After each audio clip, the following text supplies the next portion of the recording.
গাছ ভর্তি এসব কমলা বিক্রি করেই ভাগ্য বদলের স্বপ্ন দেখছেন নেত্রকোনার শাহজাদা। বছরে ২৫ লাখ টাকার ফল বিক্রির আশা করছেন এই উদ্যোক্তা। প্রতি বছর ২০-২৫ লাখ টাকা আমরা বিক্রি করা সম্ভব। বাংলাদেশের মাটিতে এত সুন্দর কমলা হয়, এত মিষ্টি, কল্পনাই করা যায় না। ৭ বছর আগে ইউটিউব দেখে কমলা চাষ শুরু করেন নেত্রকোনা সদর উপজেলার জাহাঙ্গীরপুর গ্রামের বাসিন্দা AKM গোলাম কাদের শাহজাদা। ১ বছর পর থেকেই সফলতার মুখ দেখেন তিনি। ফলের চাষ করেই বদলাতে শুরু করেন নিজের ভাগ্য।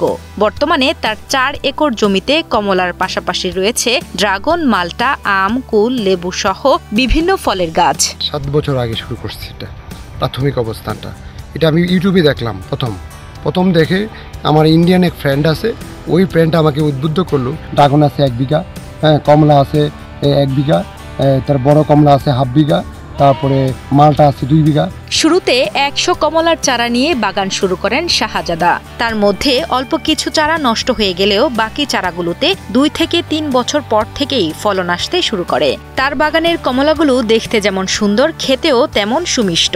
পাইকারি দামে ১৮০ টাকা কেজি দরে তার বাগান থেকে কমলা কিনে নেন পাইকাররা, আবার খুচরা দরেও বিক্রি করা হয় এসব কমলা। আমার বাগান থেকে নিতেছে পাইকাররা, চায়না কমলাটা নিতেছে ১৮০ টাকা কেজি, আর খুচরা আমরা বিক্রি করতে ২০০ টাকা কেজি। ১০০ চারা নিয়ে আসার পরে আমি কি করলাম, এই লাগাইলাম। লাগানোর পরে দেখা যাচ্ছে আমার প্রায় ৩০টা চারার মতো নষ্ট হয়ে গেল, বা ৭০টার মতো ছিল।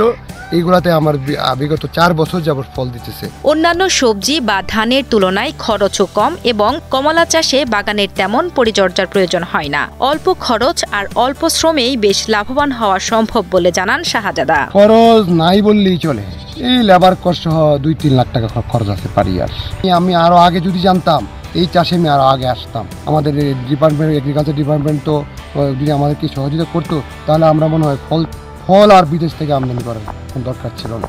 আমাদের মাটিতেই ফল উৎপাদন করে আমরা দেশের চাহিদা পূরণ করে বিদেশে রপ্তানি করতে পারতাম। বর্তমানে অনেকেই আসেন শাহজাদার কমলার বাগান দেখতে।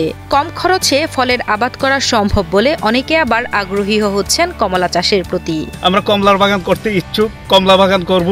আমরা জাহাঙ্গীরপুরের মানুষ, শাকসবজি করি, ধান চাইরে দেয়, এখন কমলার বাগানে আছি আমরা। খুব ভালো লাগে, কারণ ওই বাইজানে আমরা বড় বাইজানে এই যে করছে দেয়, আমরা কৃষিকাজ তো হলে আমরা এটা করার ইচ্ছা বেশি। নেত্রকোনার মাটি কমলা চাষের জন্য বেশ উপযোগী। দ্রুতই কৃষি উদ্যোক্তা শাহজাদার বাগানটি পরিদর্শন করে আরও বেশি ফলন কিভাবে পাবেন সেসব বিষয়ে তাকে পরামর্শ দেওয়া হবে বলে জানান জেলা কৃষি সম্প্রসারণ অধিদপ্তরের উপপরিচালক মোহাম্মদ নুরুজ্জামান। এটি আসলে খুবই ভালো একটি উদ্যোগ। দেখা যায় যে মাঝে মাঝে অনেক তরুণ উদ্যোক্তা কিংবা এরকম কৃষকদের ভিতরে অনেক ভালো উদ্যোক্তা থাকেন, যারা এই ফল চাষের ব্যাপারে এরকম একটি ভালো ভূমিকা রাখেন।